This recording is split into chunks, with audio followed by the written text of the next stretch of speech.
Ecuador's Confederation of Indigenous Nationalities met with President Guillermo Lasso on Thursday to discuss rising fuel prices and the government's economic policy. Contrary to the Western media attacks, Belarus is willing to provide aid to asylum seekers who are attempting to cross into the European Union through Poland's borders. This Thursday, Angola celebrates its Independence Day, marking the 46th anniversary of the end of Portuguese colonial rule in 1975.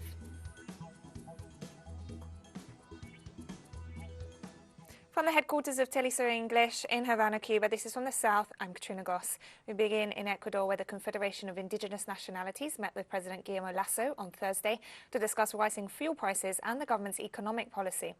The meeting, part of the second round of talks, concluded without reaching agreements, but some progress was made on the control of the prices of agricultural inputs.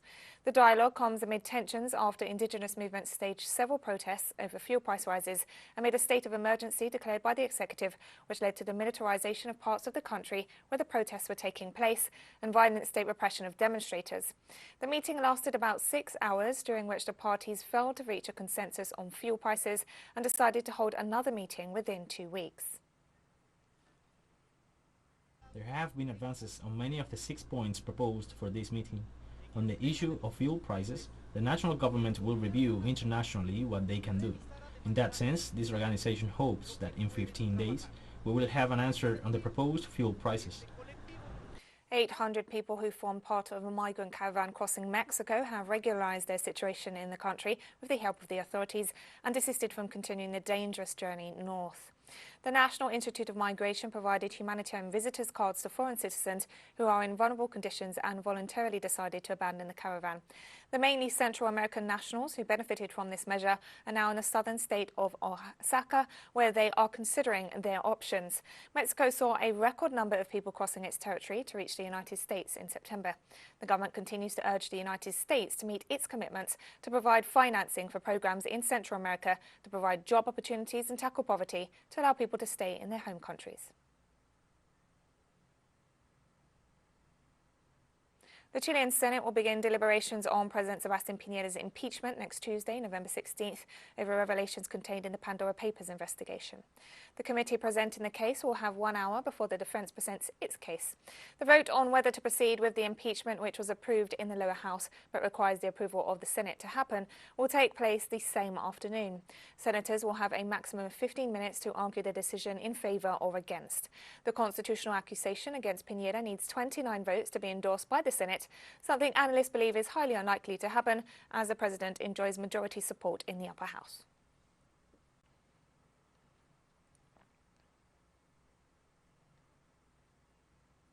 Workers of the Ministry of Social Development of Uruguay announced the decision to cancel several social programs that assisted the most vulnerable sectors of the population.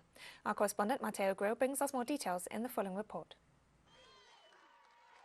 Workers of the Ministry of Social Development of Uruguay staged a symbolic funeral of social policies. They carried out a strike and mobilized to denounce the elimination of a dozen social programs that assisted the most vulnerable sectors of the population in the country. We are denouncing the state's withdrawal of social policies on the ground of the continuous work with the people, which is what really contributes to overcome poverty, and a ministry that is only focusing on paternalism, handing out basic goods, vouchers, and food. But that is not really concerned with generating opportunities for the people. The workers denounced the cancellation of some of the most successful programs of the ministry, such as Uruguay Trabaja, which created opportunities for social inclusion through work. The Elderly Assistance Program, which provided a monthly subsidy equivalent to an old-age pension, or Jóvenes en Red, a socio-educational and labor program that sought to promote the rights of adolescents and young people who were neither studying nor working, among others. During this year and a half of government, we have experienced the termination of programs that are extremely important for the welfare of citizens, especially those related to the support of families in vulnerable situations, the work with young people, the work of people who are dependent and disabled, but also a cutback in economic support, the disappearance of a ministry from a local community. In addition to the social impact of the termination of these programs, there are also short-term labor consequences. Hundreds of members of the technical staff at the Ministry of Development have already been dismissed, and others have been transferred to administrative jobs.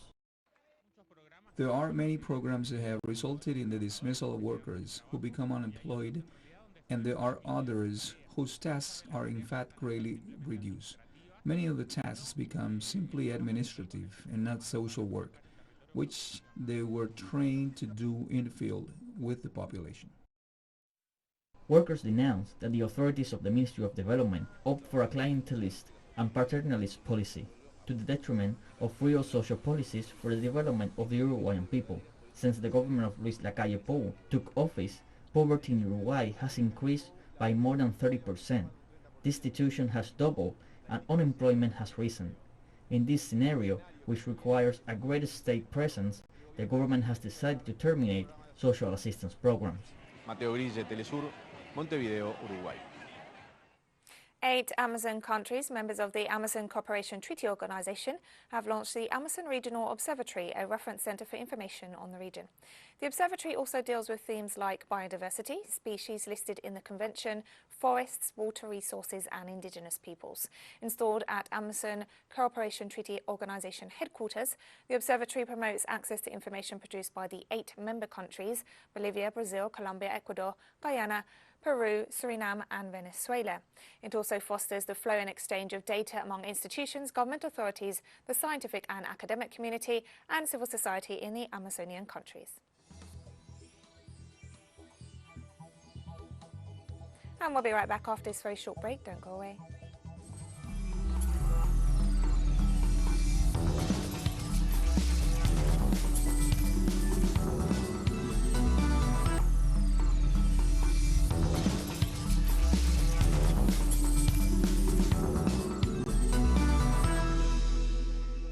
Welcome back to From the South. Belarus is willing to provide aid to asylum seekers who are attempting to cross into the European Union through Poland's borders. After meeting with Belarusian President Alexander Lukashenko, Education Minister Igor Karpenko announced that at-risk people, including women and children, could be placed at a children's recreational camp as the cold season arrives in order to protect them. Pregnant women will also be provided with hospital services. The international attention regarding people seeking to cross into Poland from Belarus forms part of the escalating Western media campaign against the Belarusian government and coincides with increased European Union sanctions against the country.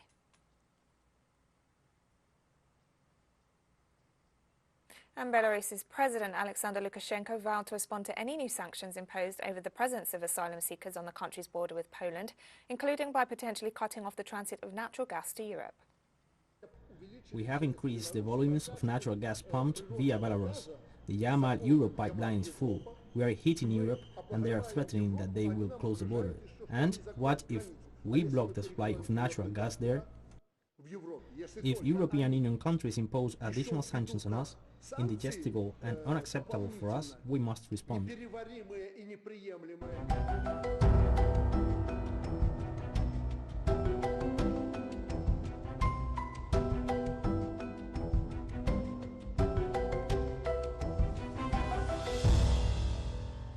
China and the United States have agreed to boost climate cooperation over the next decade in a surprise announcement at the COP26 Climate Summit in the Scottish city of Glasgow. The United States and China are releasing a joint declaration which lays out how we will limit warming on this planet and how together we'll take action here at the COP as well as in the years to come. The release of this joint declaration shows again that cooperation is the only choice for both China and the United States. By working together, our two countries can achieve many important things that are beneficial not only to our two countries, but to the world as a whole, as two major powers in the world. China and the United States shoulder special international responsibilities and obligations. We need to think big and be responsible, and we need to work in line with the global trend and work hard to promote world peace and development. And from Glasgow, our special correspondents Ian Bruce and Sabrina Fernandez bring us more details on developments at the COP26 summit as the event draws to a close. Hello and welcome to the COP26 Coalition in Glasgow. I'm Sabrina Fernandez. And I'm Ian Bruce, and this is Inside Outside, your daily look at what's going on inside the COP26 and outside in the struggle for climate justice. Wednesday, the 10th of November, was the last day of the People's Summit and the anti-penultimate day of the COP26 itself. the moment when the UK presidency published a draft text of a so-called agreement. That didn't impress these protesters much, still out on the streets of Glasgow. This action, organised by Extinction Rebellion, was targeting JP Morgan, the dirtiest bank on the planet, and demanding it stop financing fossil fuels. And this was Storm, the goddess of the sea, made out of recycled plastic, who's walked all around Scotland to raise awareness of the environmental crisis.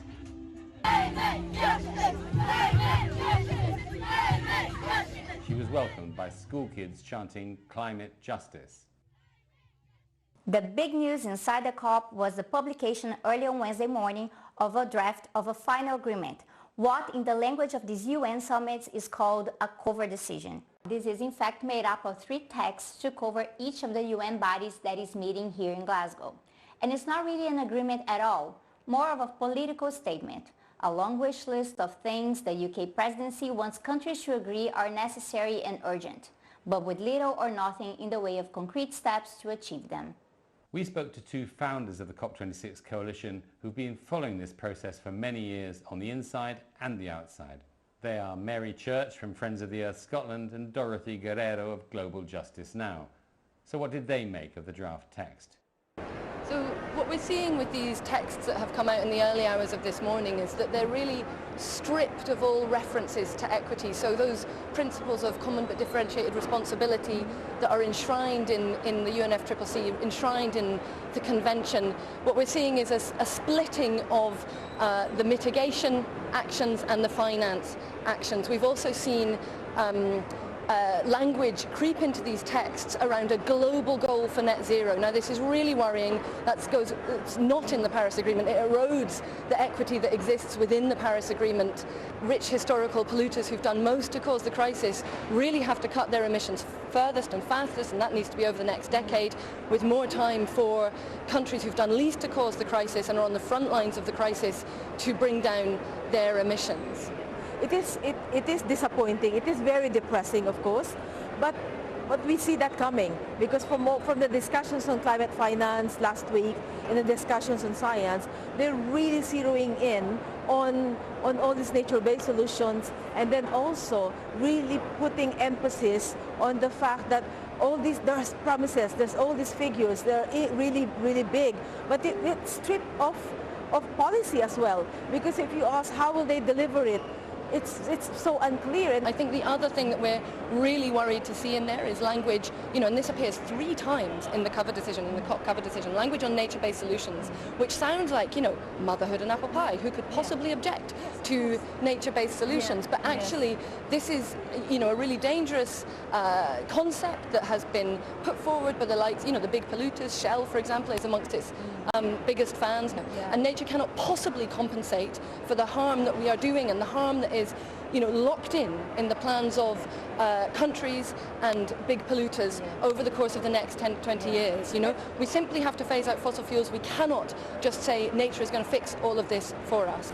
And also the sources of the climate finance, where it will go to international financial institutions, it will go through all these corporations that are greenwashing and will be given a role to manage this finance.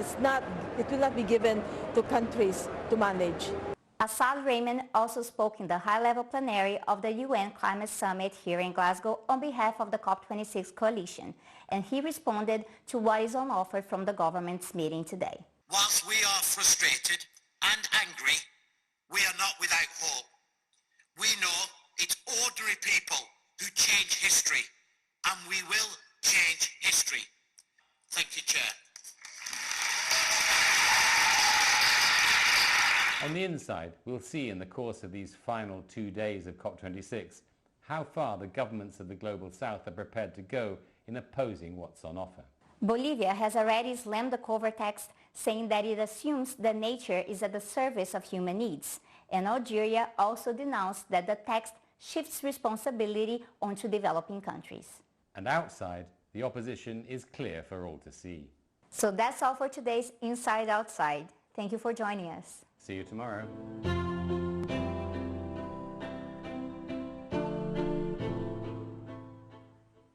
And we have more stories coming up after this final short break, so stay with us.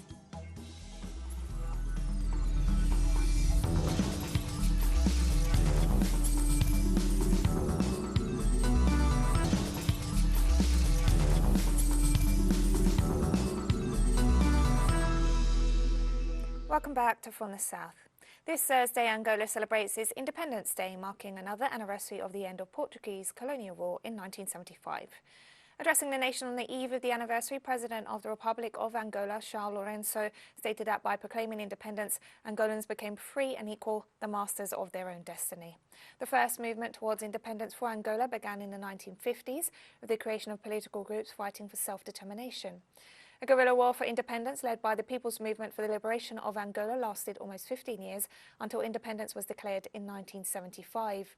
Despite the declaration, Angola faced an ongoing struggle to free itself completely from imperialist interests, an effort in which Cuba played a key role, helping to prevent the advance of the apartheid regime of South Africa and also securing the independence of neighbouring Namibia.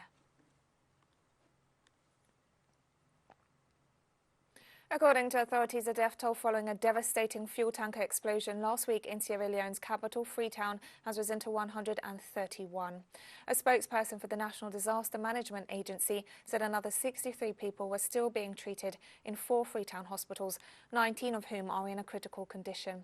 The tragedy occurred on Friday on a busy junction in Wellington, eastern Freetown, when a fuel tanker was hit by a truck, which later caught fire. Victims included motorcycle drivers who rushed to collect leaking fuel coming from the tanker, roadside traders and commuters trapped in minibuses that were backed up along the usually busy road.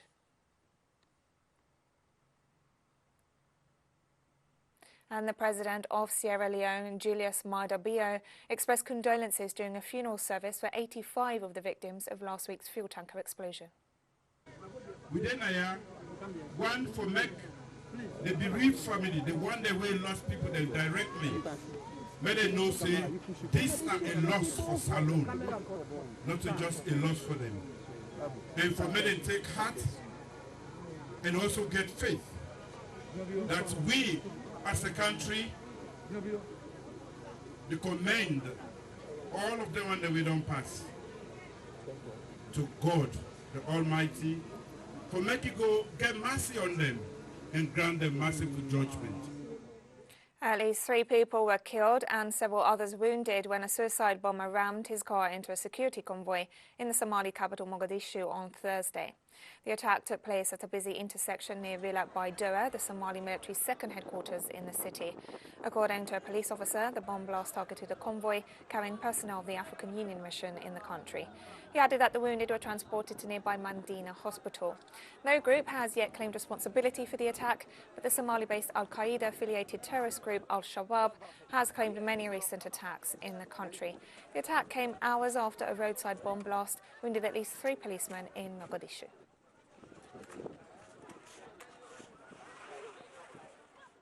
The legacy of Yasser Arafat lives on among the Palestinian people 17 years after his death. This November 11th marks the anniversary of the first president of Palestine and Nobel laureate's death. Arafat passed away at age 75 in the military hospital of Percy, Paris, after a month of illness allegedly due to polonium poisoning. His struggle for the liberation of the Palestinian people from the Zionist regime began in 1958 when he founded Fatah, the National Liberation Movement. In 1996, he became president of the Palestinian Authority and served as chairman of the Palestine Liberation Organization from 1969. He's remembered as one of the leading figures of the Palestinian struggle. Today I come bearing an olive branch in one hand and the weapon of a freedom fighter in the other. Don't let the olive branch fall out of my hand. I repeat, don't let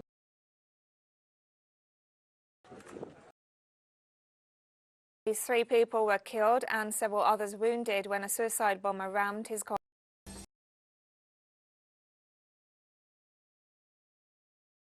my hand. I repeat, don't let the olive branch fall out of my hand. And we've come to the end of this news brief. Remember, you can find these and many other stories on our website at telesurenglish.net. You can also follow us on social media for all the latest news. We're on Facebook, Twitter, Instagram and Telegram. For TeleSUR English, I'm Katrina Goss and thank you for watching.